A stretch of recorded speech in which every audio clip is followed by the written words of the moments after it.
Buenos días, Fernanda. Feliz 2020. Esperamos 3 minutos, ¿de acuerdo? 3 minutitos a que llegue más gente y comenzamos.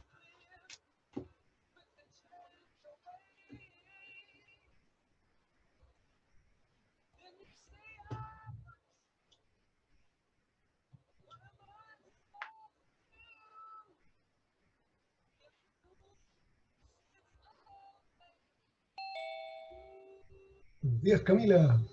Feliz 2020.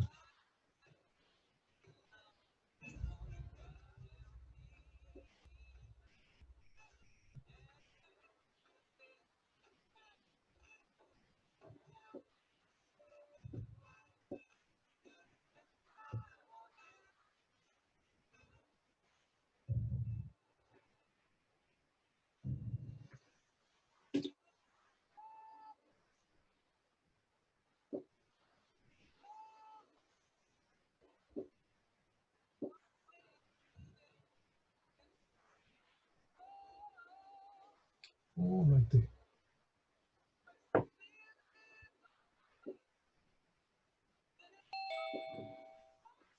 Buenos días, Belén.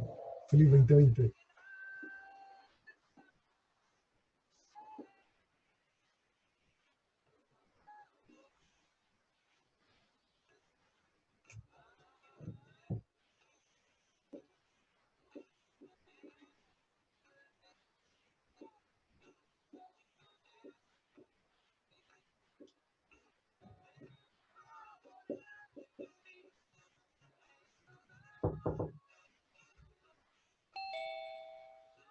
Buenos días, Nicole. Feliz 2020.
Buenos días, Javier.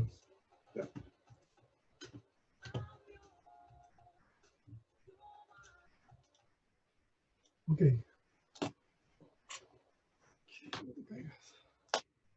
Ok, buenos días. ¿Cómo están todos? Todas. Espero que muy bien. Espero que hayan pasado una linda fiesta de fin de año, que se hayan portado bien, que se hayan cuidado. Lo que vamos a hacer hoy es, vamos a comenzar con la unidad número 9. Básicamente la unidad número 9 nos dice cómo poder calcular el coeficiente de actividad, ¿de acuerdo? Ese va a ser nuestro objetivo. Y en esta unidad 9 vamos a ver diferentes alternativas para poder calcular el coeficiente de actividad, ¿no es cierto? Y vamos a ir, digamos, conociendo así como avancemos en la unidad 9, ¿no es cierto?, los modelos que hay, las alternativas, desde las más simples, ¿no es cierto?, hasta las más complejas que se pueden encontrar. Entonces, aquí lo que hay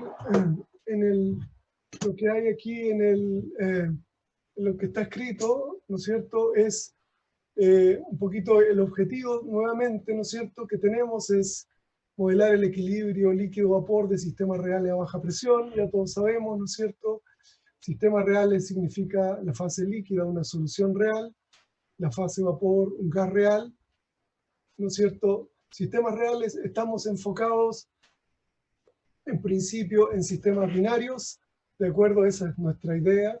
Y baja presión, nosotros dijimos que, de acuerdo a Abbott, que eso significa presiones menores de 15 bar, ¿de acuerdo? Eso recordar que es una propuesta de Abbott, pero no es a rajatabla. Entonces, lo que tenemos para estudiar el equilibrio, para poder representar el equilibrio, es el criterio de equilibrio, donde con la ayuda de Lewis y mucho esfuerzo, de hecho, porque no es para nada sencillo poder hacer la transferencia o el cambio desde el potencial químico a la fugacidad, pero gracias a Lewis logramos, ¿no es cierto?, logramos hacer, digamos, dejar atrás el potencial químico y acercarnos, ¿no es cierto?, a la fugacidad. Entonces, nosotros lo que hicimos fue considerar para el líquido que la referencia era la solución ideal. Dijimos en su momento que era mucho más cercana a la solución ideal a la solución real que el gas ideal, por lo tanto era una referencia preferida. Y para la fase vapor, nuestra idea fue que la referencia era el gas ideal, como ya estábamos acostumbrados. Entonces, cuando nosotros trabajamos con equilibrio líquido-vapor, estamos intentando representar el equilibrio líquido-vapor y lo hacemos con estas dos referencias diferentes. Entonces, lo que normalmente se utiliza es esta designación para representar el equilibrio como enfoque gamma phi. ¿De acuerdo? Es muy común que se haga referencia, ¿no es cierto?, al enfoque gamma phi cuando nosotros representamos el equilibrio líquido-vapor con referencias distintas, solución ideal y gas ideal. ¿De acuerdo? Entonces, con eso, digamos, en mente, entonces, cuando pienso en la igualdad de fugacidades con el enfoque gamma phi, insisto, gamma phi significa que la referencia del líquido es la solución ideal y la del vapor es el gas ideal. Entonces, con la referencia gamma phi, perdón, con el enfoque gamma phi, lo que tenemos, la igualdad de las fugacidades, es la expresión que está ahí en color azul para el líquido y rojo para el vapor, que es un poquito lo que ya hemos visto, digamos, con las definiciones de fugacidad de todas las clases que hemos hecho atrás. Y lo único diferente que voy a agregar es algo que también conocen, que lo hicimos en la unidad 2, ¿no es cierto?, que es cuando quiero calcular la fugacidad de un líquido. Entonces, la fugacidad del líquido, ¿no es cierto?, la puedo calcular a partir de esta expresión que aparece aquí abajo.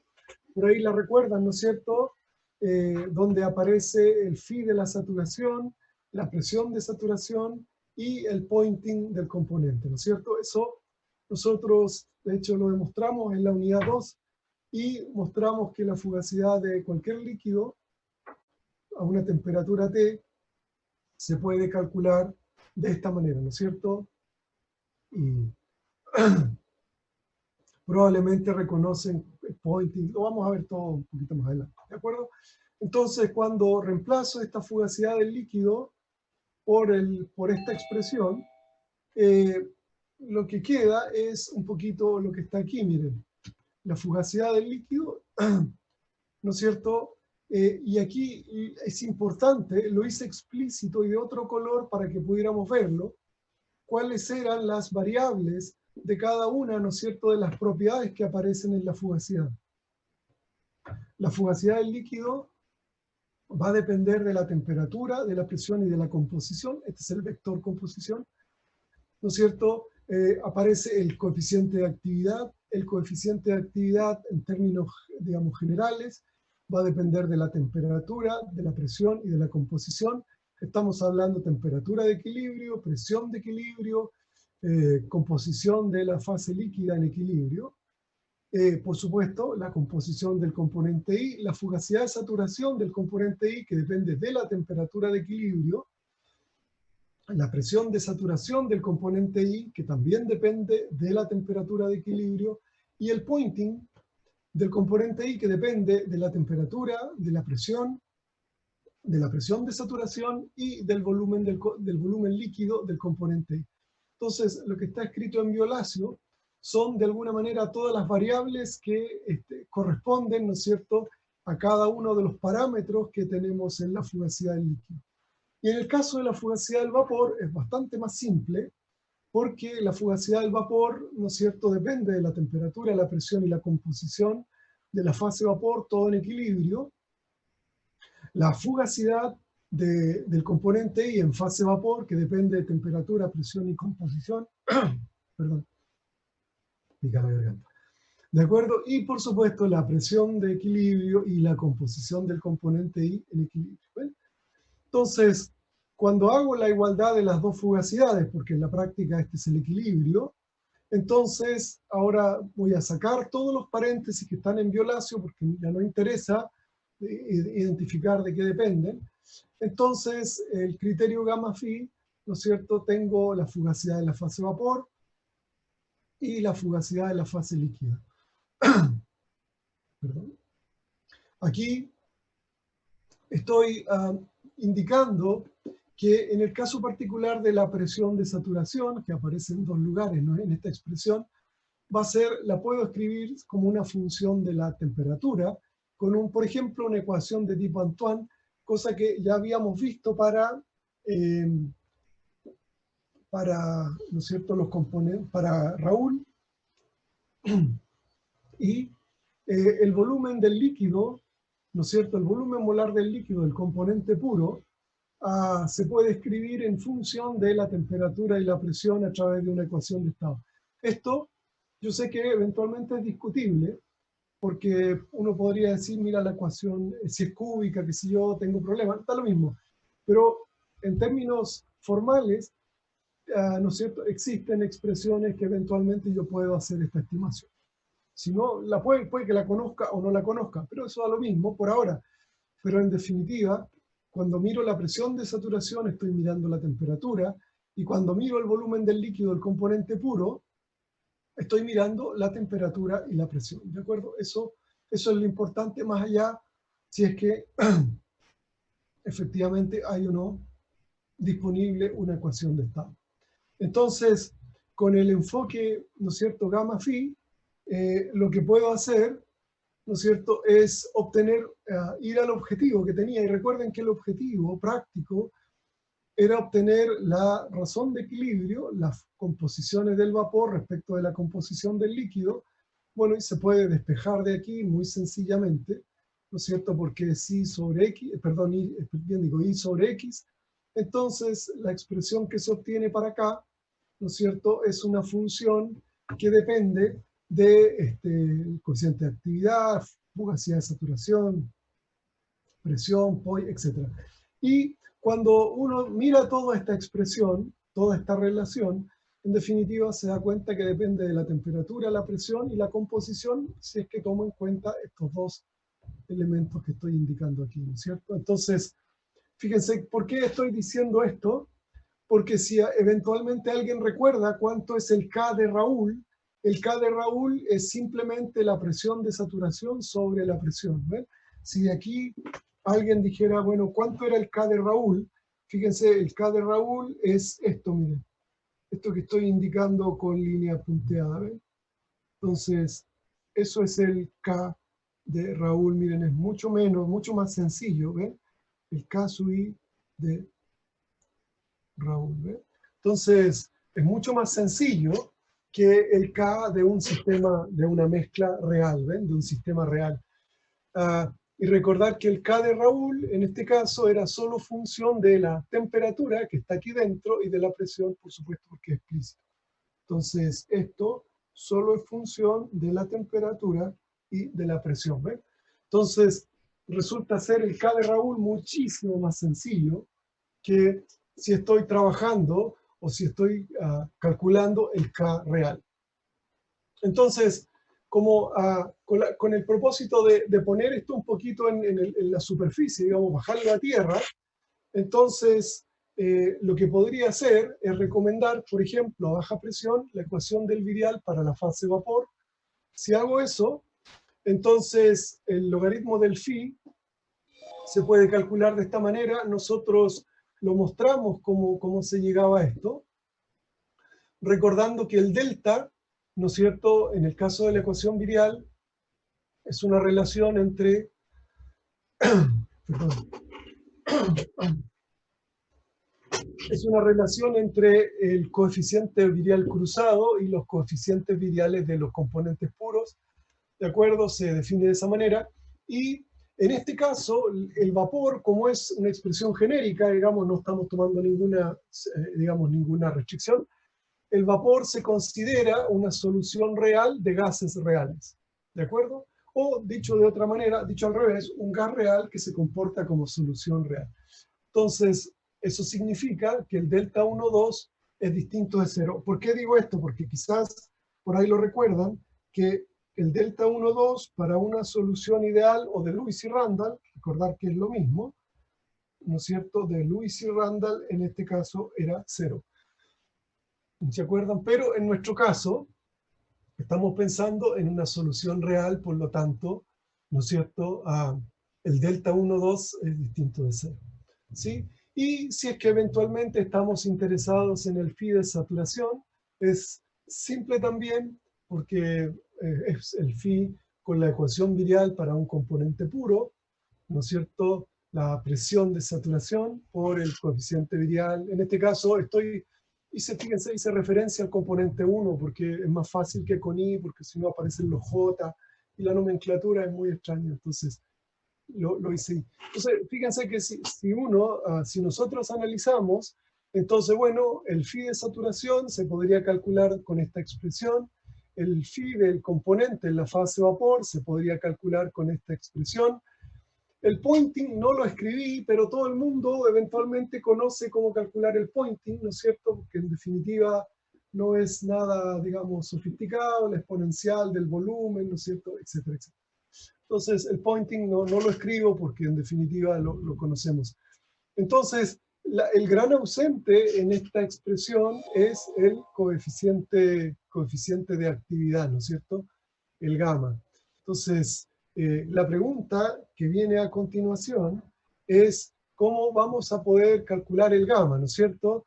Y nosotros en la clase de la semana pasada lo que hicimos fue comentar que para calcular gamma, ¿no es cierto?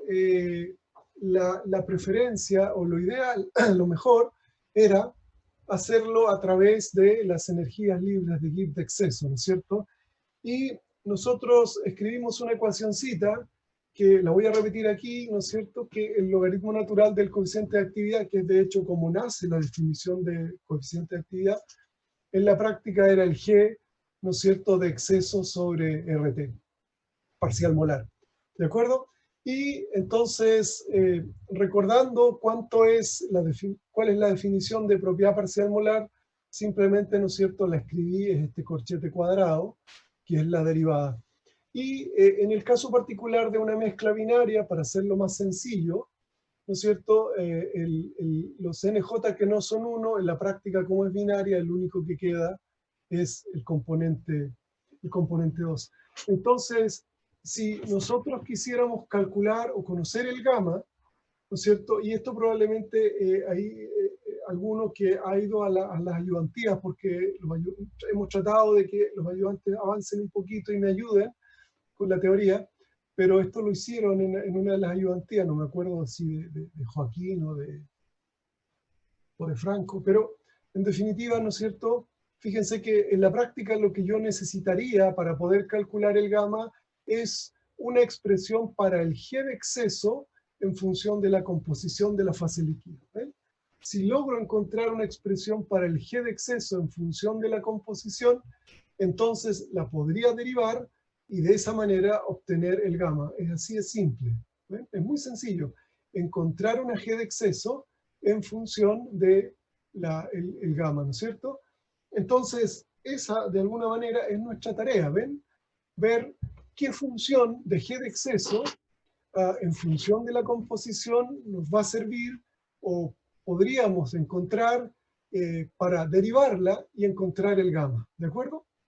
Una cuestión interesante aquí es que la G de exceso, ¿no es cierto?, la voy a hacer particularmente en función de la fracción molar y la temperatura, pero la temperatura no va a venir explícita, sino que la temperatura va a estar digamos, incorporada en una serie de constantes que normalmente tienen estos modelos de G de exceso. ¿De acuerdo? Entonces, dicho al revés, exactamente lo mismo.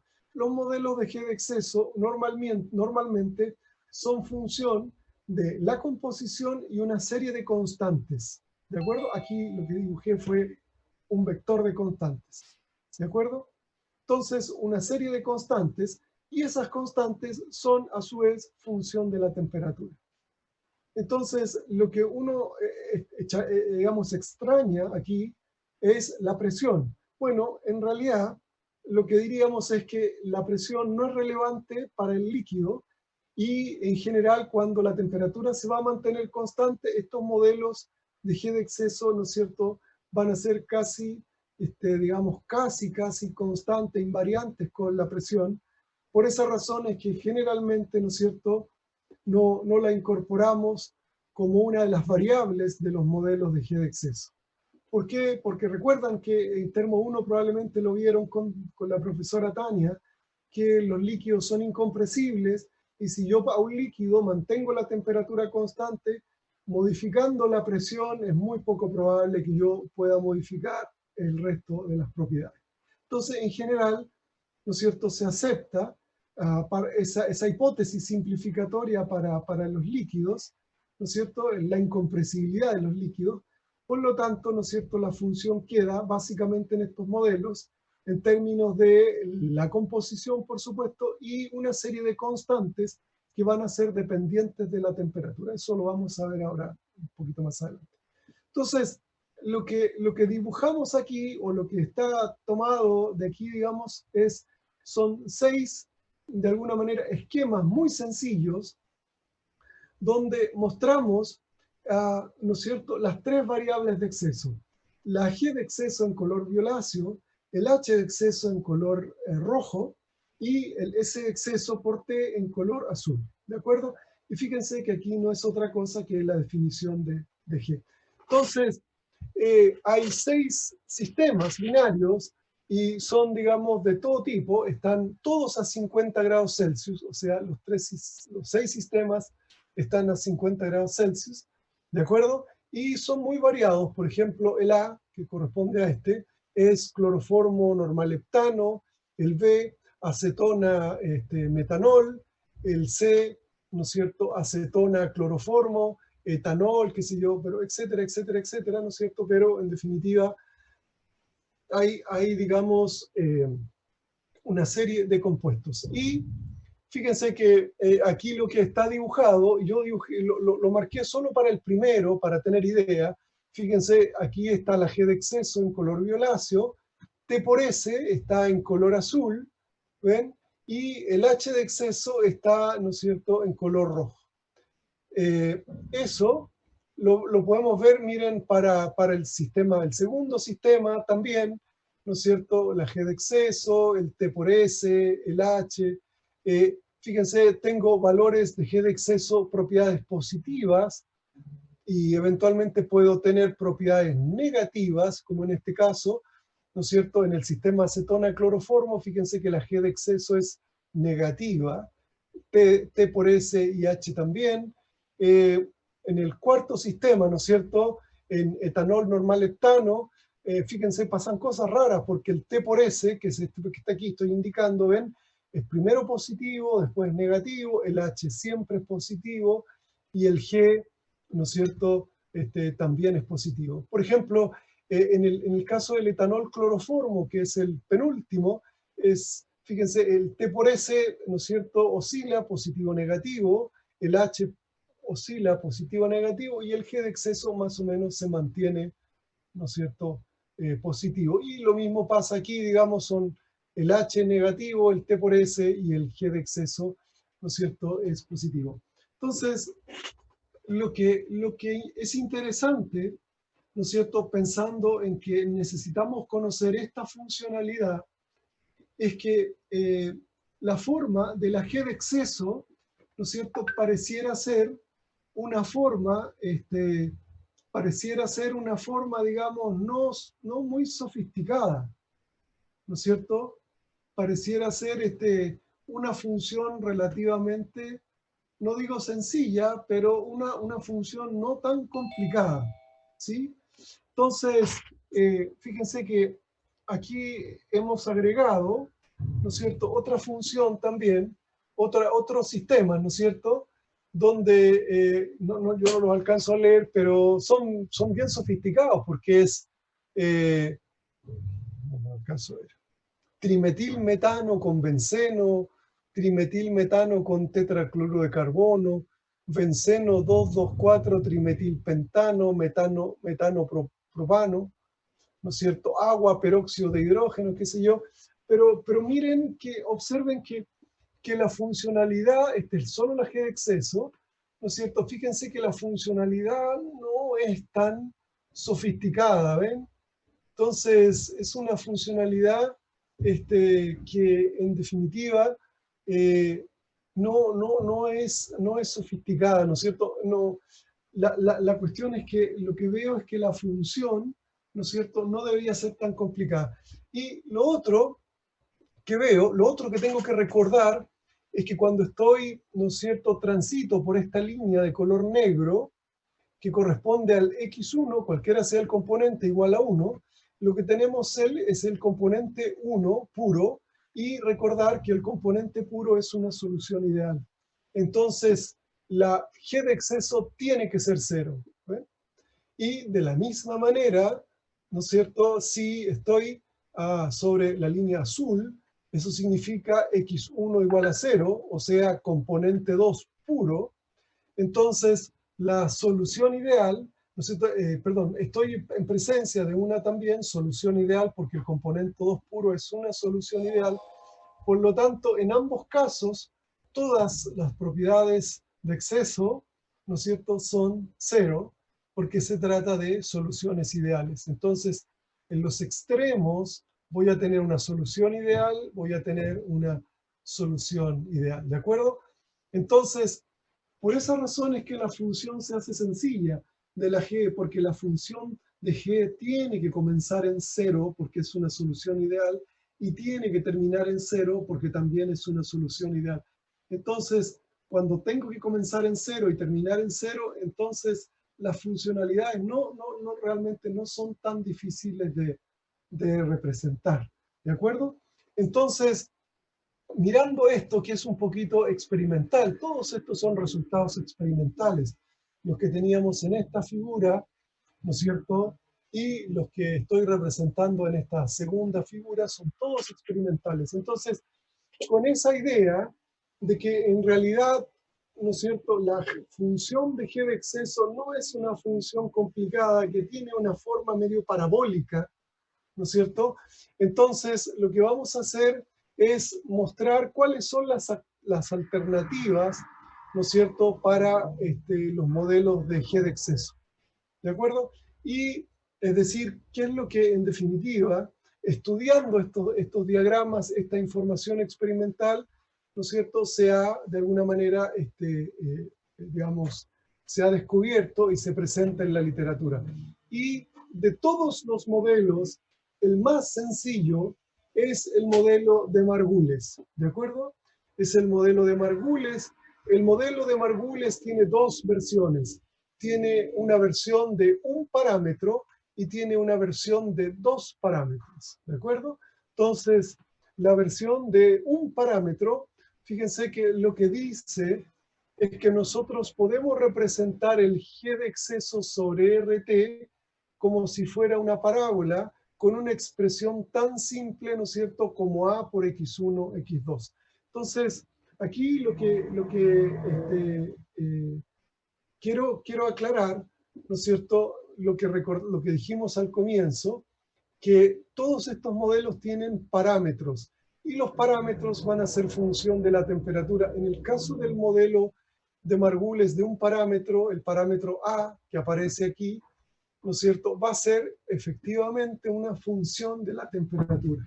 Entonces, es posible, ¿no es cierto?, identificar que ese parámetro A depende de la temperatura, porque fíjense que cada uno de estos diagramas, aquí probablemente se alcanza a ver, miren, corresponde a una determinada temperatura. Si lo hacemos a una temperatura diferente, el diagrama va a ser diferente. Y por lo tanto, la representación de la curva matemática va a requerir parámetros constantes diferentes, o sea, en este caso, A diferentes. ¿De acuerdo? Entonces, este modelo de Margules es el modelo más sencillo, con el más sencillo que podemos trabajar. Ahora, lo que nosotros tenemos que recordar, ¿no es cierto?, fue lo que dijimos, es que, por ejemplo, si queremos, ¿no es cierto?, calcular el coeficiente de actividad, entonces lo que tenemos que hacer, ¿no es cierto?, en definitiva, es hacer la derivada respecto de n1 de n por, ¿no es cierto?, la g de exceso, manteniendo constante, esperen un poquito escribirlo más derecho, ¿de acuerdo? N por g de exceso, manteniendo constante la temperatura, la presión y N2, ¿no es cierto? Que es un poquito la definición de G parcial molar, ¿no es cierto? Sabemos que esto es la definición de G parcial molar. Entonces, fíjense que de esa manera, ¿no es cierto? De esa manera es muy sencillo, ¿no es cierto?, obtener en el caso particular del modelo de Margules, el valor del coeficiente de actividad. ¿Ven? Entonces, lo que voy a hacer, ¿no es cierto? Miren, voy a hacer el camino largo esta primera vez. Entonces, dice que tengo que multiplicar 1 sobre RT, ¿no es cierto?, por la derivada respecto de N1, ¿no es cierto? Y eso lo tengo que multiplicar por n, ¿no es cierto?, por la g de exceso. Fíjense que la g de exceso, a ver si están de acuerdo conmigo, va a ser igual a r a t por a, ¿no es cierto?, por x1 y x2. Pero miren, x1 va a ser n1 sobre n total, y el x2 va a ser igual a n2 sobre n total. ¿Ven? Entonces tengo que hacer esta derivada y esta derivada manteniendo constante la temperatura, la presión y N2. ¿Ven? Entonces, ahí lo que estoy haciendo, fíjense, estoy multiplicando N, ¿no es cierto?, por G de exceso, y la G de exceso es RT por A por X1, X2. ¿Ven? RT por A por X1 y X2. Claramente N es la suma de N1 más N2. Entonces, esta derivada, ¿no es cierto?, es relativamente sencilla. Yo podría calcular, vamos a ponerlo con otro color para que se vea. Entonces, fíjense que podemos eliminar uno de los n, ¿ven? Puedo eliminar uno de los n. El producto RT, ¿no es cierto?, se va a cancelar con el producto RT que está en el denominador. El parámetro A solo depende de la temperatura, y como la temperatura es constante, el parámetro A va inmediatamente a salir de la derivada. Entonces esto se va a transformar en A, la constante, porque no depende de la derivada, por la derivada respecto de N1, ¿no es cierto?, de lo que queda aquí, ¿no es cierto? Y lo que queda aquí, fíjense, vamos a escribirlo bien, y lo que queda aquí entonces es, ¿no es cierto?, N1 más N2, ¿de acuerdo? Que es este n solito que anda dando vuelta, y arriba tengo n1 por n2, ¿ven? Entonces, lo que tengo que hacer es esa derivada, y esa derivada manteniendo constante la temperatura, la presión y N2, ¿ven? Entonces, en definitiva, es hacer una derivada relativamente sencilla, ¿no es cierto? Relativamente sencilla, tan sencilla que cuando uno se la aprende de memoria, después, ¿no es cierto?, es muy fácil que el logaritmo natural de A1 finalmente termina quedando, ¿no es cierto?, como A por N2, vamos a hacerlo, escribirlo bien. Entonces queda el producto de N2 al cuadrado, quedó feo eso, perdón, para que quede bien, se vea bonito, N2 al cuadrado sobre el N total al cuadrado, ¿eh? Entonces, cuando uno hace esa derivada, lo que queda es eso. No lo voy a hacer la derivada porque es muy sencilla y no tiene sentido. O sea, escrito en términos de composición, esto en la práctica, ¿no es cierto?, es x2 al cuadrado. Y si lo quiero escribir todavía un poquito mejor, en la práctica eso es igual, ¿no es cierto?, a A por 1 menos x1, ¿no es cierto?, al cuadrado. ¿Sí? Déjenme escribirlo derecho para que no vamos tan hacia arriba. Entonces, esto en la práctica es igual a por 1 menos, ¿no es cierto?, x1 al cuadrado. ¿Ven? Entonces, eso se transforma el gamma. O sea, que si lo arreglo un poquito, ¿no es cierto? Si lo arreglo un poquito, está sonando esta cosa, ¿sí? Entonces, si lo arreglo un poquito, fíjense que el gamma 1, en definitiva, no va a ser otra cosa que la exponencial de a por 1 menos x1, ¿no es cierto?, al cuadrado. ¿Ven? Entonces, eso es el gamma 1, ¿ven? Se puede resolver y queda, ¿no es cierto?, la expresión, sin olvidar, ¿no es cierto?, que este a, ¿no es cierto?, va a ser una función de la temperatura. Entonces, ese parámetro a va a depender de cuál sea la temperatura que estoy analizando.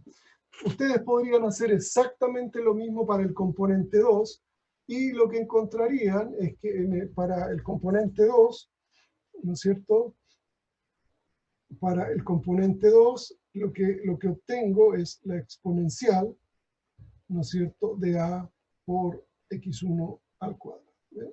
Entonces, para el componente 2, fíjense que lo que hay, ¿no es cierto?, es a por x1 al cuadrado. ¿De acuerdo? Entonces, ¿cómo hicimos toda la historia? Bueno, vamos a ir hacia atrás de nuevo. Miren, nosotros dijimos que si queremos calcular el coeficiente de actividad, tenemos que calcular el G del componente 1, en este caso parcial molar de exceso, y la definición de propiedad parcial molar no es otra cosa que la derivada, ¿no es cierto?, a TP y los n que no son J, que no son 1 en este caso, constante. ¿Ven? Entonces, el problema fue, para poder calcular el gamma, decir, bueno, necesitamos un modelo de G de exceso, algo que nos permita conocer esta expresión. Bueno, y las formas parabólicas que tenían nos han hecho pensar que estos modelos no deberían ser tan complicados, ¿no es cierto? Y uno de ellos es el modelo de Margules, ¿no es cierto?, que es un modelo, en el caso de un parámetro, que es un modelo muy sencillo, ¿no es cierto?, que es un parámetro por el producto de las composiciones, ¿de acuerdo? Y entonces lo que hicimos fue utilizar nuestra definición de gamma con la G de exceso parcial molar, o esta derivada que está aquí, y activamos eso, tomamos esa expresión y la pusimos aquí adentro, ¿ven? Y ahí aparecieron todos los términos con los cuales estuvimos haciendo la derivada. Y finalmente, ¿no es cierto?, cuando terminé de hacer la derivada, yo no la hice, pero esto es requete contra sencillo, ¿no es cierto?, finalmente lo que nos queda es n2 al cuadrado sobre n cuadrado, y esto no es otra cosa que el x2 cuadrado, pero yo sé que x2 es 1 menos x1, por lo tanto es 1 menos x1 al cuadrado. ¿De acuerdo?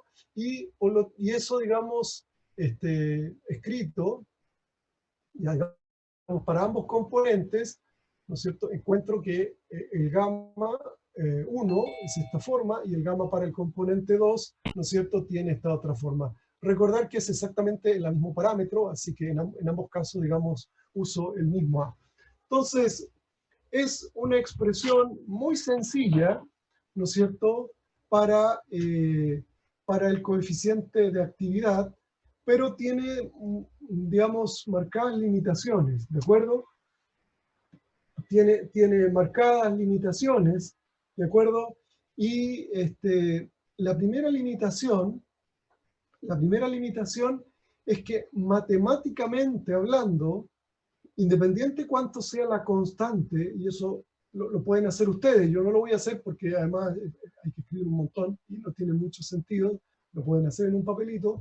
Miren, matemáticamente esto es una parábola, pero la forma en que se ha escrito esta parábola, cuando uno completa el cuadrado, etcétera, etcétera, lo que se da cuenta es que es una parábola que es simétrica en composición x igual a 0,5. O sea, el modelo de Margules asume que la g de exceso es simétrica respecto de x, ¿no es cierto?, igual a 0,5. Entonces, fíjense, cuando miramos nuestros sistemas, aquí digamos que hay varios, digamos, pero fíjense que no necesariamente son simétricos. Aquí estaría 0,5, ¿no es cierto? No necesariamente son simétricos. Por ejemplo, observen que el C está como desplazado hacia la derecha, el E también está desplazado, ¿no es cierto?, hacia la derecha. El B está más desplazado hacia un poquito hacia la izquierda. Entonces, no necesariamente son simétricos. Entonces, esa es una característica del modelo de Margules, ¿no es cierto? Entonces, esto resulta ser un modelo, ¿no es cierto?, un modelo de G de exceso sobre RT, ¿no es cierto?, simétrico.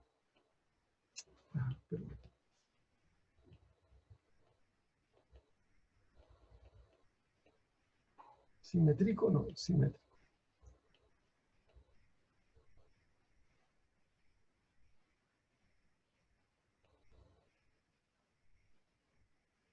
¿Ven? Entonces, resulta ser un modelo simétrico en 0,5, ¿no es cierto? Entonces, esa es una de las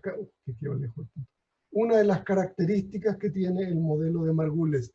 Es un modelo simétrico, ¿de acuerdo? O sea, cuando hago un plano igual a x1, x2, 0,5, entonces el modelo de Margules es absolutamente simétrico. Si yo intentara dibujar un modelo de Margules simétrico sería un poquito complicado, pero en definitiva lo que estaría, y lo voy a borrar después, miren, fíjense, lo que estoy diciendo es que cuando hago g de exceso sobre RT y esto es 0,5, entonces el modelo de Margules va a ser exactamente, bueno, ven que no resulta tan fácil, ven, es exactamente, exactamente simétrico, ¿ven? Entonces hay simetría respecto de este plano, ¿ven? Yo ahora después les hago un dibujo más bonito y lo dejo puesto aquí, ¿ven? Entonces hay simetría, o sea, en definitiva, todo el lado izquierdo y todo el lado derecho son exactamente iguales, digamos, ¿de acuerdo? O sea, hay simetría respecto de este plano, entonces esto resulta ser, ¿no es cierto?, un plano simétrico, ¿de acuerdo? Entonces resulta ser un plano de simetría. Aquí en la unidad 9, que estamos mostrando ahora, ¿no es cierto?, que también vamos a dejar, es escrito, ¿no es cierto?, está escrito en el documento más o menos lo mismo que acabamos de decir, que de hecho son las mismas figuras, ¿no es cierto? Y aquí lo que nos muestra es efectivamente, ¿no es cierto?, el modelo de Margules, un poquito la demostración, ¿no es cierto?, la demostración que acabamos de ver.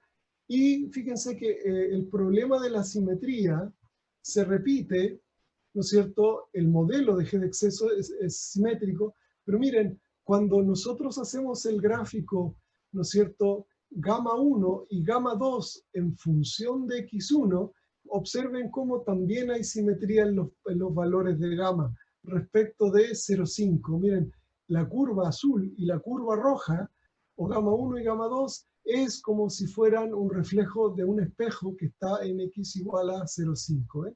Entonces, aquí, digamos, hay de nuevo, fíjense, observen el x igual a 0,5 y hay absoluta simetría, fíjense, entre la curva azul, ¿no es cierto?, y la curva roja. Son especialmente simétricas, ¿de acuerdo? Entonces, lo que se ve a la izquierda y lo que se ve a la derecha son imágenes exactamente iguales, ¿de acuerdo? Entonces, esa es una de las características que tiene, ¿no es cierto?, el modelo de Margules. Es un modelo simétrico, ¿no es cierto?, en x igual a 0,5. Entonces, vamos a poner aquí.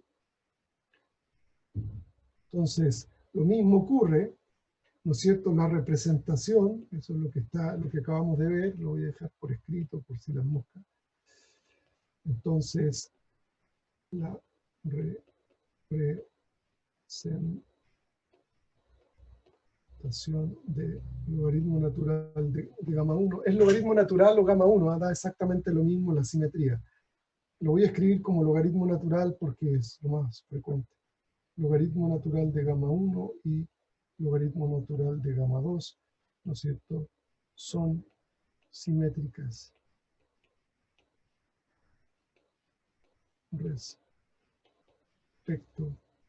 de x1 igual a x2 igual a 0,5.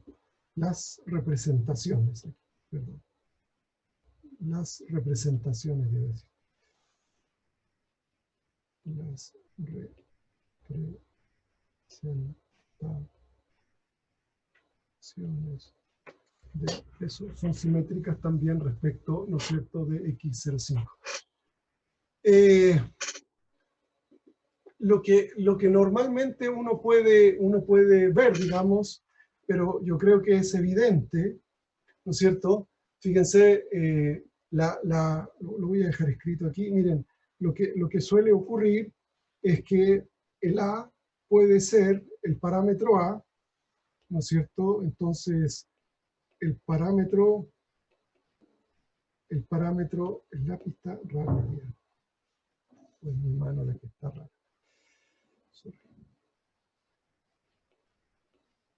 Entonces, el parámetro A puede ser positivo o negativo, ¿eh?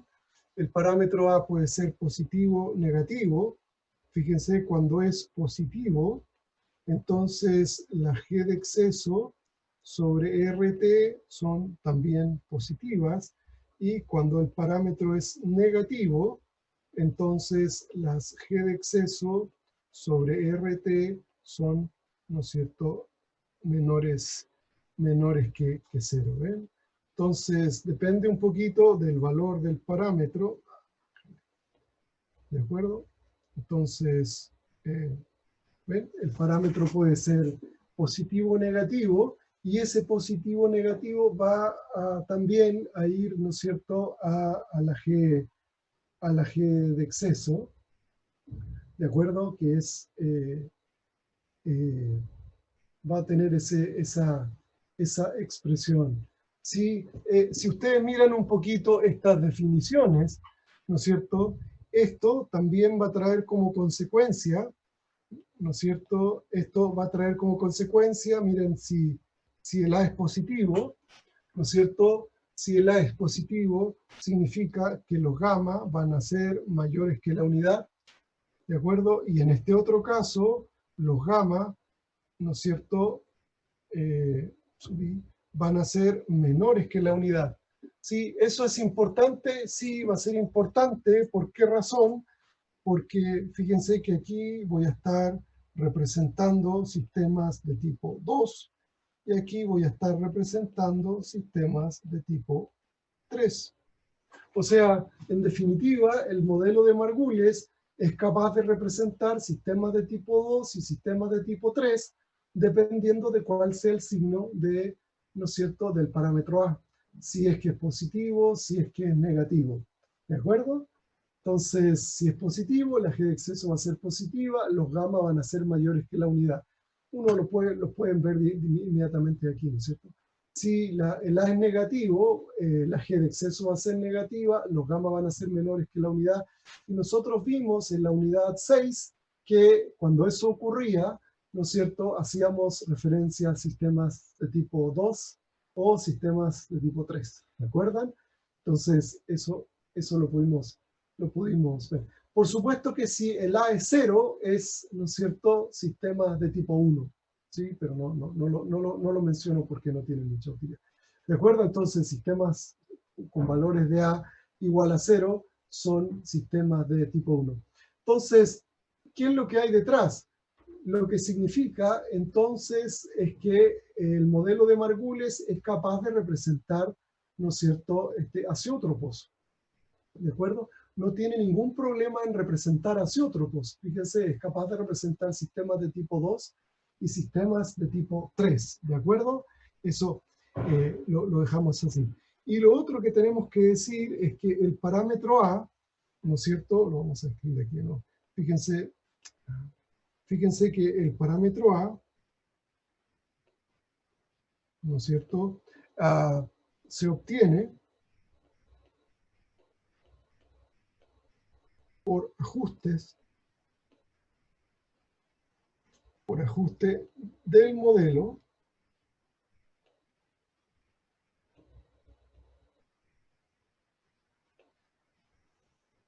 a información experimental.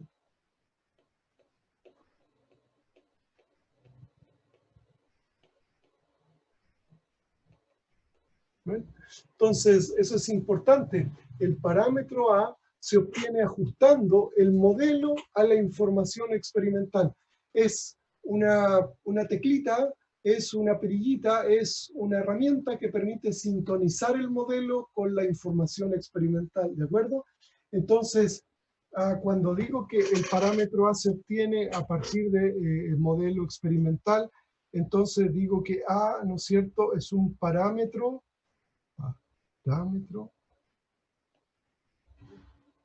de ajuste. ¿De acuerdo? Así se suele decir. Es un parámetro de ajuste. ¿De acuerdo? El parámetro A es, ¿no es cierto?, un parámetro de ajuste. Un parámetro que no se puede, ¿no es cierto?, no se puede obtener de antemano, no se puede estimar. Se ajusta. Se ajusta a la información experimental. ¿De acuerdo? Entonces, no puedo estimar el parámetro A. No existen ecuaciones mágicas para obtener el parámetro A. El parámetro A en el modelo de Margulies se ajusta. Se ajusta a la información experimental. Y por lo tanto, ¿no es cierto?, tiene como nombre parámetro de ajuste. Uno de los problemas que tiene, ¿no es cierto?, este parámetro es, y lo vamos a dejar escrito aquí, miren, el parámetro A,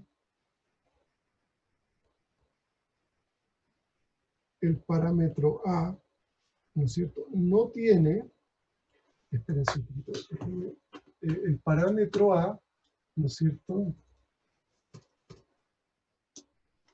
Entonces, sí, escribamos, digámoslo así, miren. El parámetro A, ¿no?, lo voy a escribir con rojo, carece de sentido físico. El parámetro A carece de sentido físico, ¿no es cierto? Es solo un valor, ¿no es cierto?, numérico que permite ajustar, ¿no es cierto?, la G de exceso sobre RT o, ¿no es cierto?, gamma 1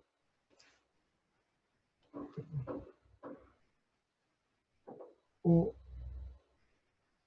gamma 1 y gamma 2 a la información experimental.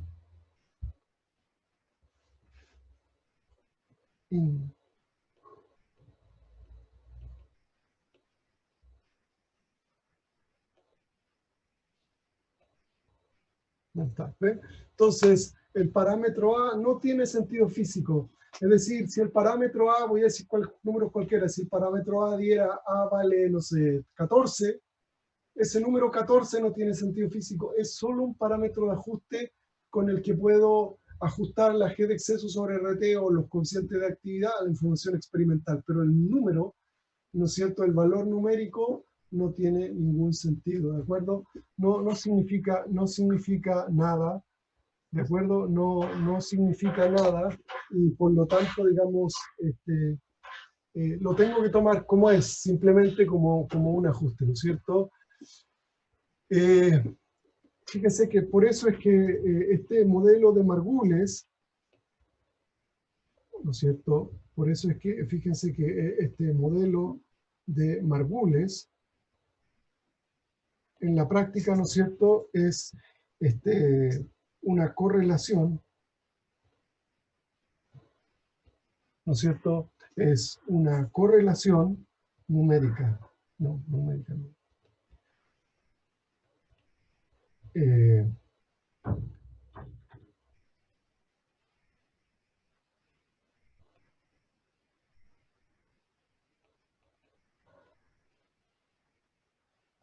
Es simplemente una correlación para calcular. No es una expresión que tenga, ¿no es cierto?, un sentido físico claro, una correlación.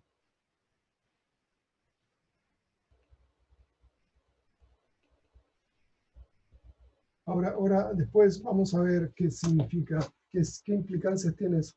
Entonces, el modelo de Margules es simplemente una correlación. Y el otro problema que tiene el modelo de Margules, que es el fondo de todo, ¿no es cierto?, es que es un modelo que es un modelo muy sencillo. Es un modelo donde, digamos, digamos, el alejamiento, la distancia que hay, ¿no es cierto?, entre el líquido y la referencia, que es la solución ideal, ¿no es cierto?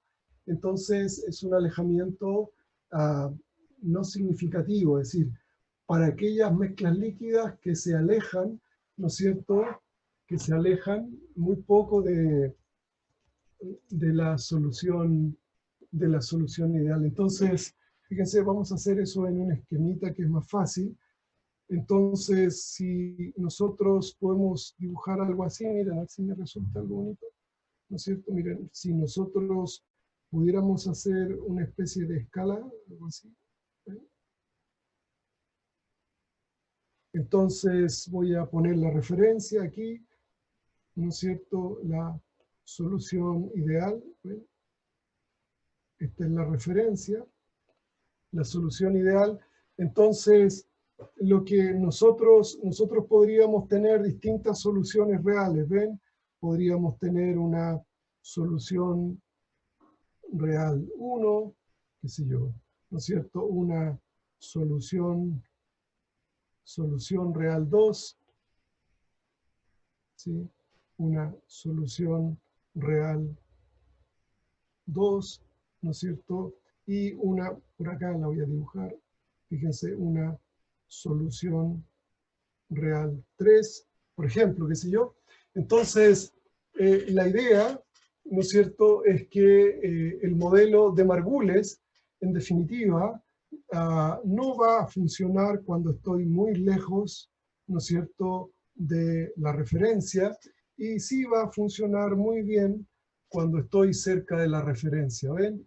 Entonces, cuando trato de utilizar Margules para, ¿no es cierto?, o trato de utilizar Margules en esa condición, entonces no funciona, pero cuando estoy, ¿no es cierto?, cerca de todo esto, entonces sí realmente funciona, ¿de acuerdo?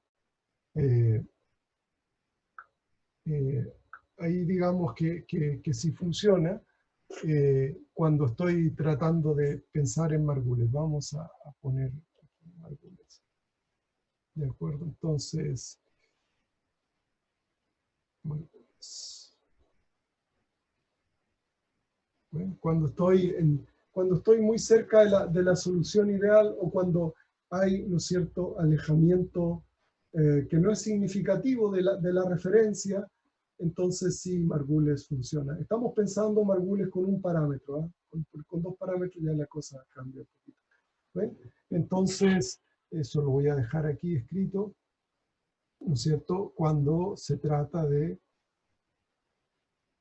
entonces, modelo de Margules con un parámetro.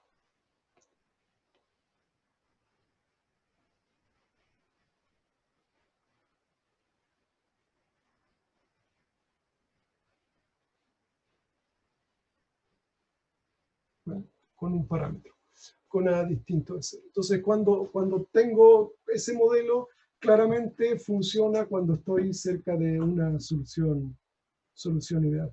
¿De acuerdo? Hay, digamos, una segunda alternativa, ¿no es cierto?, que es el modelo de Margules de dos parámetros. ¿De acuerdo? Fíjense cómo es el modelo de Margules de dos parámetros. Es parecido al anterior, pero incorpora este paréntesis. Miren, en el modelo de Margules original, todo este paréntesis es el parámetro.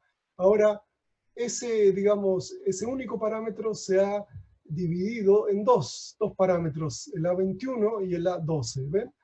Entonces, matemáticamente esta expresión, ¿no es cierto?, esta ecuación tiene, digamos, mucho más flexibilidad.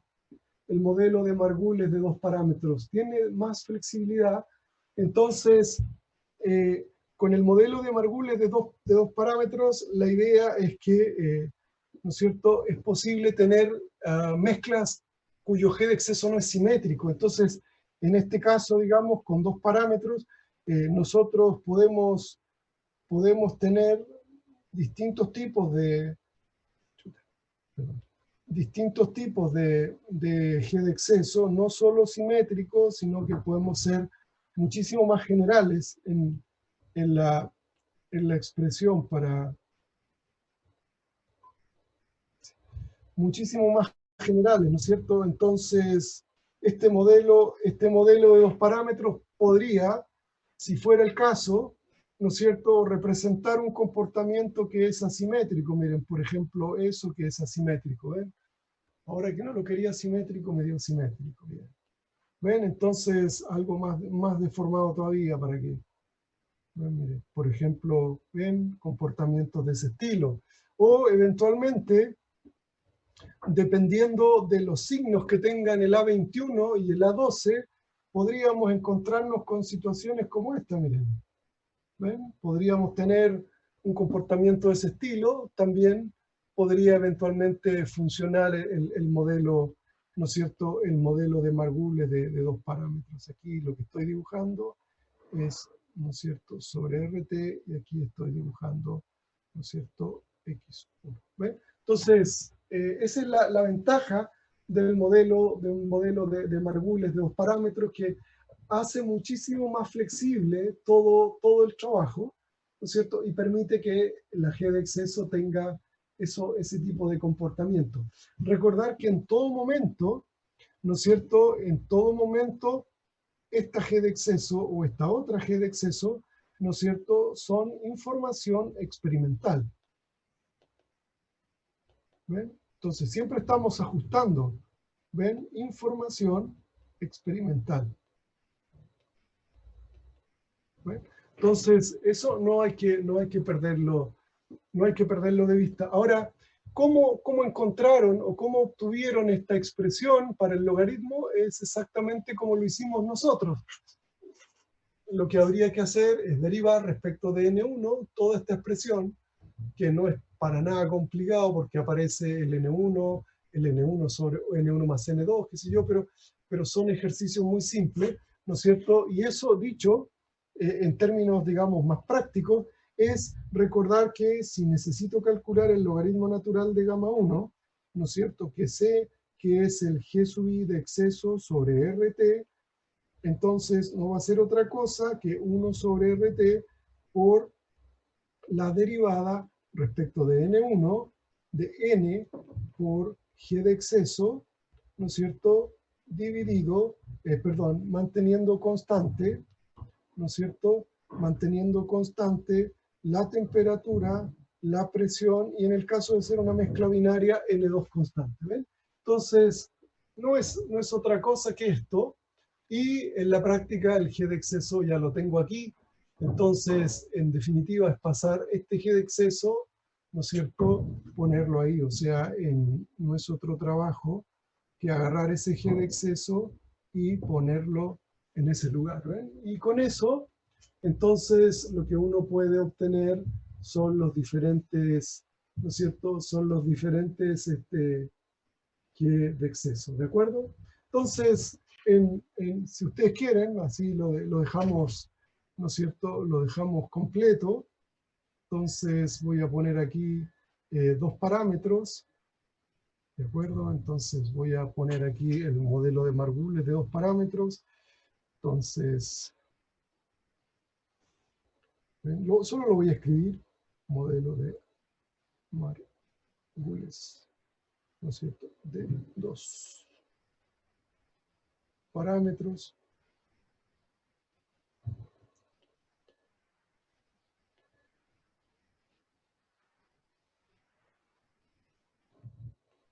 ¿De acuerdo? Entonces, la cosa es como estaba en el apunte. Solo lo voy a dejar escrito para que lo vean, si es que eventualmente leen estos apuntes, ¿no es cierto? Entonces, ven, RT, y esto es X1, X2, y necesito un corchete, ¿no es cierto? Y aquí voy a poner A, para que sepamos de dos parámetros, ¿no es cierto? A21, X1 más, ¿no es cierto?, el A12 por X2. ¿Ven? Entonces, ese es el modelo de Margules de dos parámetros, ¿no es cierto?, que también suele tener mucha utilidad. Ahora, aquí, ¿no es cierto?, tal como ocurrió con el de un parámetro, los A12, el A21 y el A12 son valores ajustados de información experimental, ¿no es cierto? Entonces, lo voy a escribir aquí, ¿no es cierto? Entonces, A21 y A12 ajustados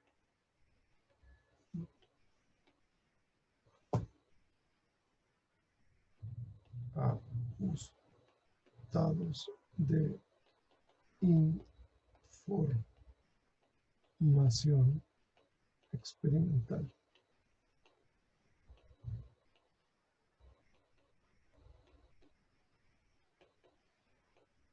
¿Ven? Entonces, son valores ajustados de información experimental. Recordar que no tienen sentido físico, las mismas características de los otros, del modelo de Margules de un parámetro. No tienen sentido físico, ¿no es cierto? Son solo parámetros de ajuste y, por supuesto, eso lo olvidé, pero en ambos casos, ¿no es cierto?, el A21 es dependiente de cuál sea el valor de temperatura y el A12 también, ¿no es cierto?, es dependiente de la temperatura. Es decir, ambos parámetros son dependientes de la temperatura. Entonces, el modelo de Margules es de dos parámetros, es asimétrico, etcétera, etcétera. Tiene una serie de características que mejoran un poquitito, ¿no es cierto?, el modelo de Margules de un parámetro, ¿de acuerdo? Y que lo hace relativamente flexible. Y también, ¿no es cierto?, el modelo de Margules lo que permite es ir un poquito, alejarnos un poquito, ¿no es cierto?, más hacia la derecha. Entonces, aquí, ¿no es cierto?, solo con A, ¿ven? Solo con A.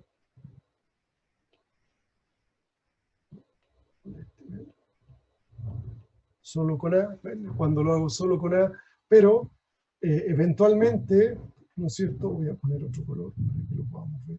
¿Ven? Pero eventualmente, podría utilizar hasta aquí Margules, ¿no es cierto?, con el A12 y el A21. Entonces, ahí, digamos, sí ser un modelo que efectivamente, ¿no es cierto?, funcione en ambos casos, digamos, aquí también, ¿eh?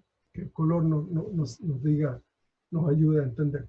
¿Ven? Entonces, que en definitiva cuando agrego más, incorporo más parámetros, logro hacer esto un poquito mejor, ¿de acuerdo?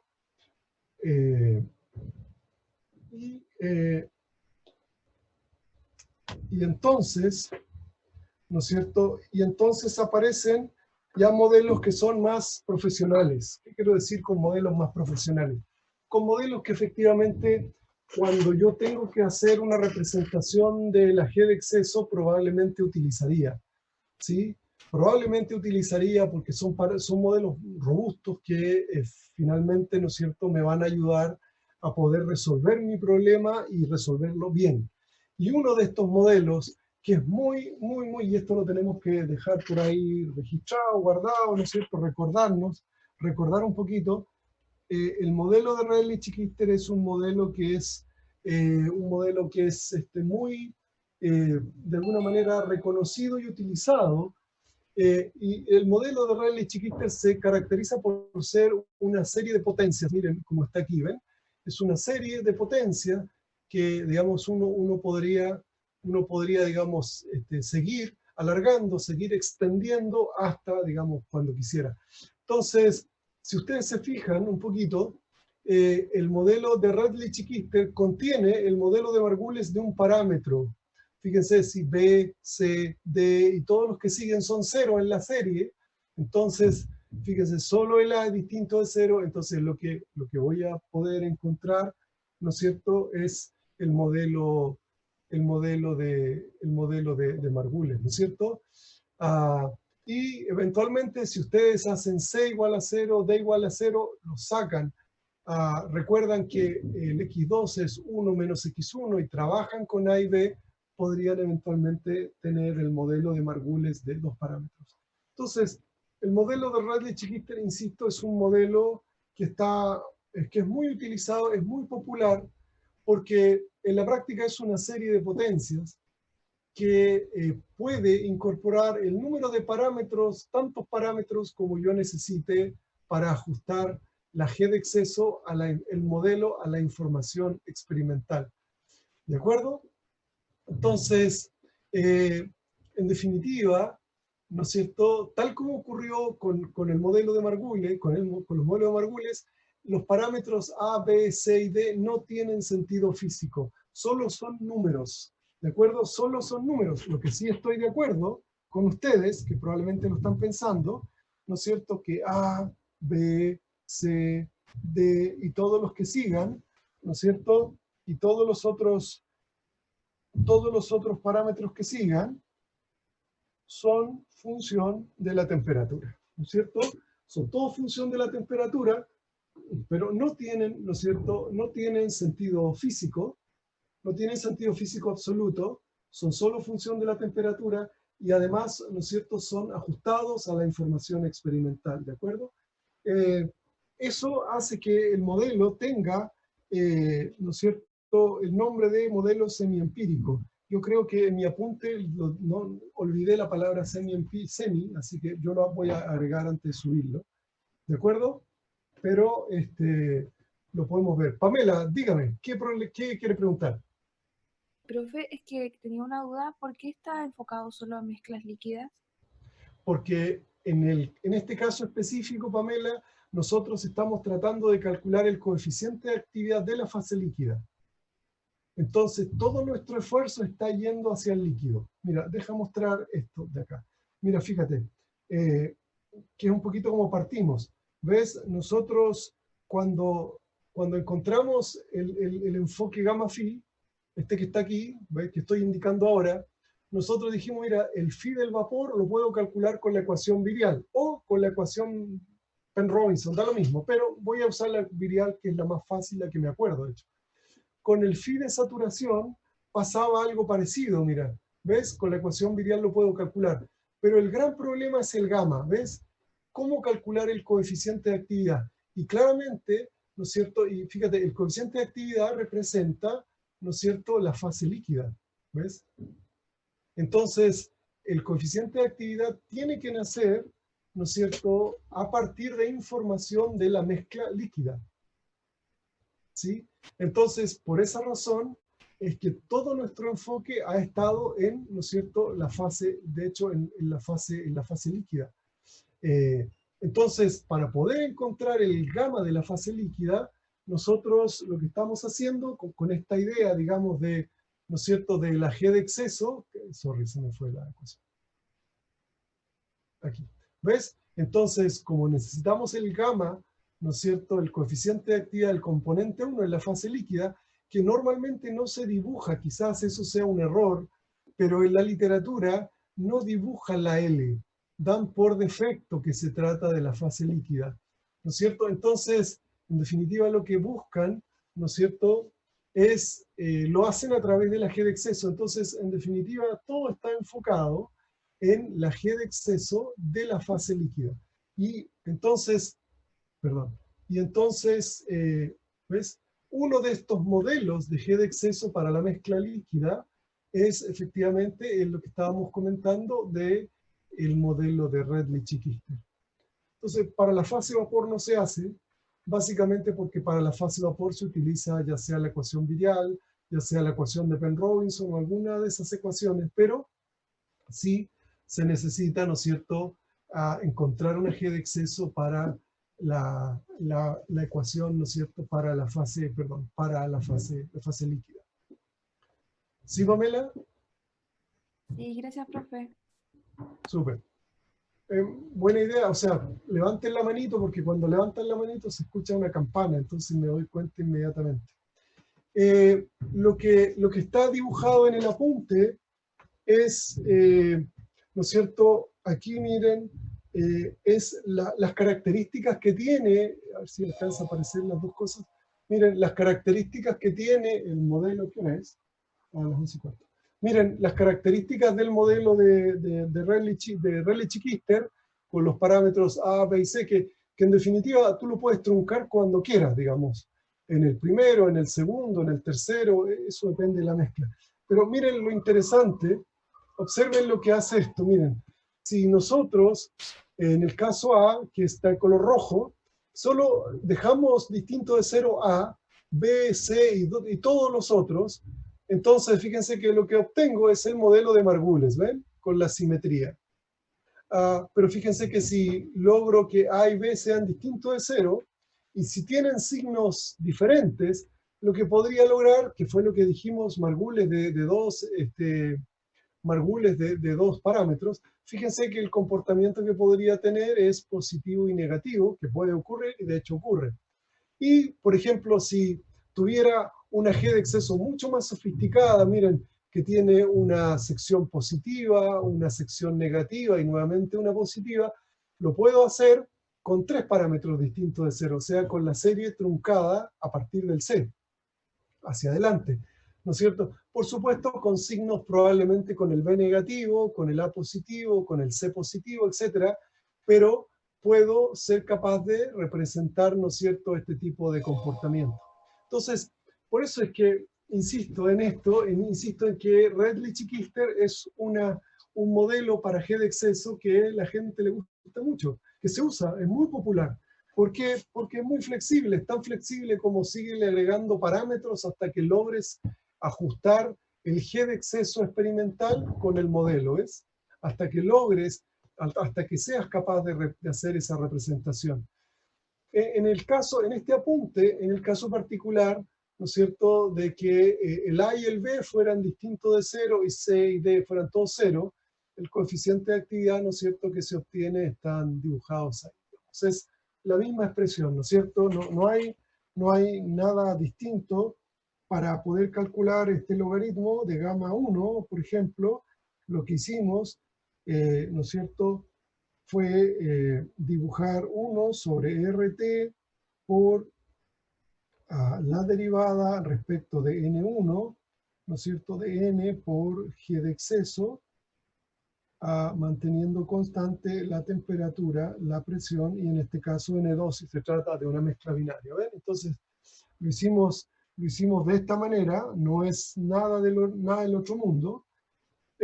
¿Cuál es el problema eventualmente? El problema eventual es que por aquí a lo mejor la matemática se hace un poquito más larga, pero nada que no se pueda resolver, y fíjense, se obtienen esos resultados. ¿Ven? Entonces siempre es la misma ecuacioncita. De hecho, quizás se los dije y probablemente ha sido así, si es posible, en un papel físico, ojalá, escriban, hagan un mapa de todas las ecuaciones. Nosotros tenemos un mapa del curso.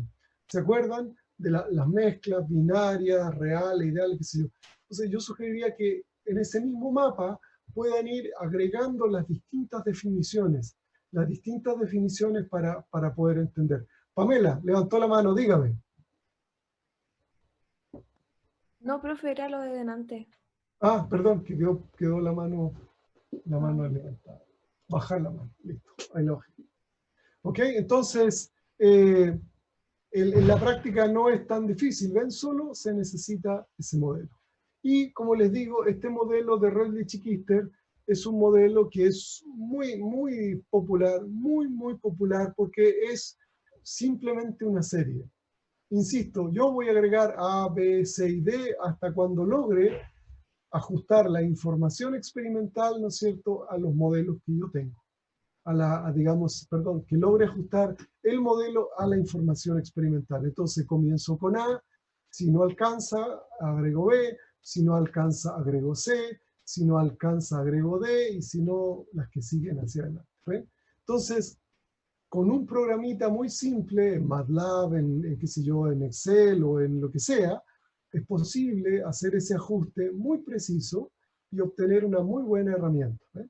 Una herramienta que permita, ¿no es cierto?, una herramienta que permite, ¿no es cierto?, claramente tener la posibilidad de representar los coeficientes de actividad.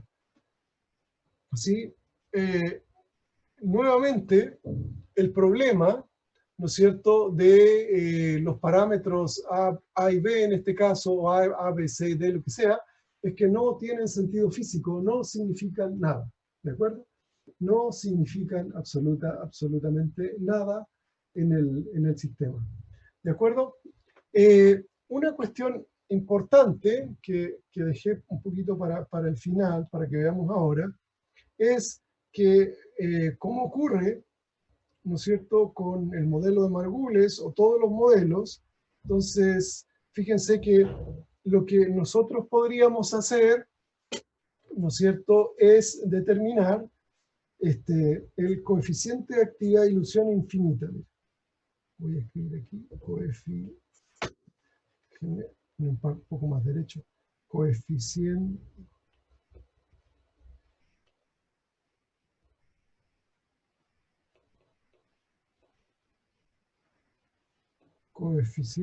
de actividad de ilusión infinita.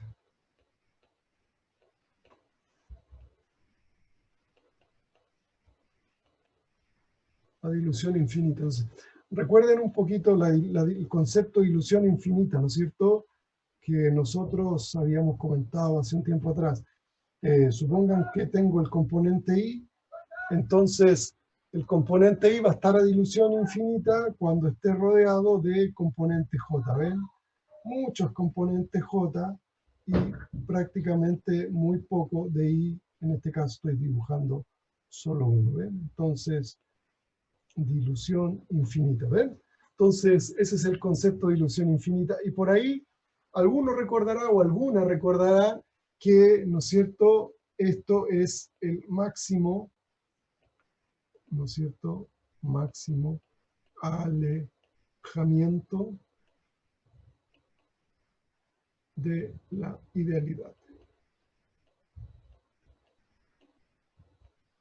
No sé si por ahí lo recuerdan, pero lo hemos dicho, que la dilución infinita, ¿no es cierto?, es el máximo alejamiento de la idealidad. Entonces, se hace muy, pero requete contra, muy importante calcular los gamma de ilusión infinita. ¿Sí? ¿Por qué se hace tan importante? Porque nos va a decir cuánto es el valor del máximo de lo más alejado que estoy de la idealidad. Y ese valor, ese parámetro o esa medición siempre es importante.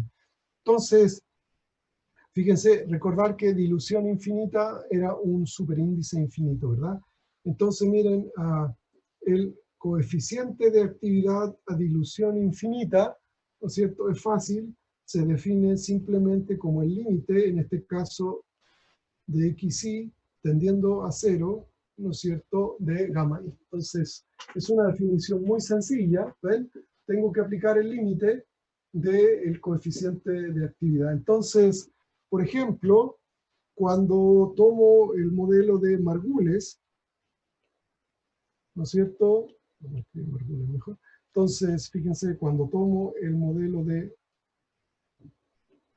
Margules, entonces podría calcular el gamma 1 a dilución infinita y eso sería, ¿no es cierto?, el límite cuando x1 tiende a 0 de qué cosa. Miren, con Margules es la exponencial de 1 menos x1. Miren, aquí está, ¿ven? Ahí está el gamma, miren. ¿Ven?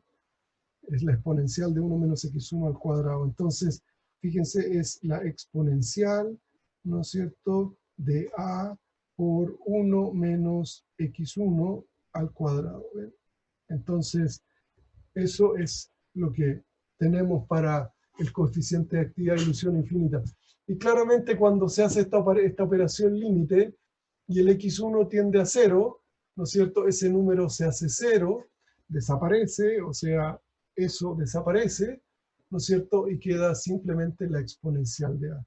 Entonces, en el caso de Margules, ¿no es cierto?, el gamma 1 a dilución infinita, que es un parámetro muy importante, lo van a ver en transferencia de materia, es muy importante, en la práctica es la exponencial de a. ¿Eh? Entonces, solo queda eso. ¿Eh? Esto es lo mismo, porque muchas veces se hace así, que que el logaritmo natural, no, estamos cansados, que el logaritmo natural de gamma 1 a dilución infinita, ¿no es cierto?, es igual a. Entonces, en este caso particular, digamos, de Margules, voy a hacer otra cosa antes que eso, después le pongo escrito eso. Miren, lo que uno puede demostrar, ¿no es cierto?, y no lo voy a demostrar, pero ustedes lo pueden hacer, es que cuando hago el gamma 2 a dilución infinita, resulta que también el valor es la exponencial de a. ¿Ve? Entonces, resulta que cuando lo hago para el componente 1, da la exponencial de a, y cuando lo hago para el componente 2, también da la exponencial de a. ¿Cuál es la razón de que sean iguales? La simetría de Margules, ¿no es cierto? Este resultado está relacionado con la simetría. ¿De acuerdo? Entonces, esto es simetría. ¿Ven? Entonces, esa es la responsable de que ocurra eso. Entonces, miren, podría también calcular el gamma 1 a dilución infinita, ¿no es cierto?, para el Margules de dos parámetros, ¿no es cierto?, x1 igual a 0, y yo tengo por acá el gamma 1, entonces esta cosa es la exponencial, solo voy a hacer una presentación para que un poco la vean, ¿no es cierto?, en este caso va a ser x2 al cuadrado. Estoy copiando un poquito lo que está en el apunte, así que no hay nada sofisticado. x2 al cuadrado, ¿no es cierto?, por a1, 2, ¿no es cierto?, más 2 veces a21 menos a12, multiplicado por x1, ¿no es cierto? Vamos a cambiar esto, si no se va a generar confusión. Ahí, ¿ven? Cuadrado y de nuevo. Entonces, ven, aplico ese límite, que yo solo voy a dar el resultado, no lo tengo, se me fue, pero bueno, en algún lugar está. Así que después lo hago, digamos, pero es muy fácil, lo tengo por ahí. Entonces, ven, podría tener, yo se lo voy a dejar indicado, el valor de gamma 1 de ilusión infinita y lo mismo para el componente, ¿de acuerdo? Entonces, x1 igual a 0, eso todo desaparece, entonces queda la exponencial, ya me acordé ya. Fíjense, queda la exponencial de A12. Y cuando hago el gamma 2 a dilución infinita, ustedes lo pueden verificar, ya me acordé porque lo sé de memoria, ¿no es cierto? Tanto hacerlo es el A21. Entonces, en el caso de Margules con dos parámetros, esos números son muy relevantes, ¿de acuerdo? Entonces, siempre ustedes se van a dar cuenta que en todo momento estoy haciendo referencia a los gamma de ilusión infinita, porque, insisto, en transferencia de materia los van a utilizar, porque va a ser la medida de lo difícil o lo fácil de la separación de los componentes 1. Lo voy a borrar porque no viene el caso, pero muchas veces se van a encontrar haciendo esta fracción, ¿ven? Se van a encontrar haciendo esa fracción. Y esta fracción va a estar asociada, ¿no es cierto?, a cuán fácil o cuán difícil, ¿no es cierto?, es la separación por destilación del componente 1 y 2. ¿Ven? Entonces, eso va a pasar en el futuro, que muchas veces van a tener que hacer esta relación, el gamma 1 sobre gamma 2, ¿no es cierto? Y va a dar una idea de cuán fácil o cuán difícil es la separación, ¿no es cierto? Y cuando digo fácil y difícil, aquí lo que estoy diciendo, ¿no es cierto?, es el extremo. Estoy yendo al extremo. Es decir, lo más fácil o lo más difícil, ¿no es cierto?, que va a ocurrir. Cuando ese número sea un número muy, muy grande, se van a dar cuenta que va a ser muy fácil, y cuando es muy, muy, muy cercano a 1, se van a dar cuenta que va a ser muy difícil. Pero eso ya es parte de otra cosa. Quedamos por hoy hasta aquí. Mañana vamos a ver un par de modelitos más y con esto, digamos, ya estamos casi listos con los modelos. No vamos a insistir más este año porque si no se nos va a ir, digamos, el tiempo, pero estamos bien. Hay que volver a leer. Voy a volver a también hacer la recomendación. Sugiero que, por favor, se hagan una hojita con todas las definiciones, porque ustedes se dieron cuenta que ahora la cosa es un caos. Si uno no tiene las definiciones en un papel y las ha leído, o sea, van apareciendo, digamos, se van mostrando las definiciones de distintos ángulos, y si uno no las tiene claras, queda la crema, ¿no es cierto? Entonces, mi recomendación es hacerse un mapita, como todas las pruebas que se iba a hacer todo en internet. Entonces, agarrar y tener una hojita con todas las definiciones escritas, que sea como el manual, la ayuda a memoria, ¿no es cierto? Y con algunas observaciones al lado, que si yo, esto es para la fase de vapor, esto es cuando hay azeótropo, esto es cuando lo que sea. Entonces, yo sugiero que eso, digamos, lo construyan, porque además va a servir para estudiar y para entender. Entonces, una hojita con todas las definiciones va a ayudar muchísimo. Háganme caso porque funciona, y funciona bien. Ok, por hoy quedamos.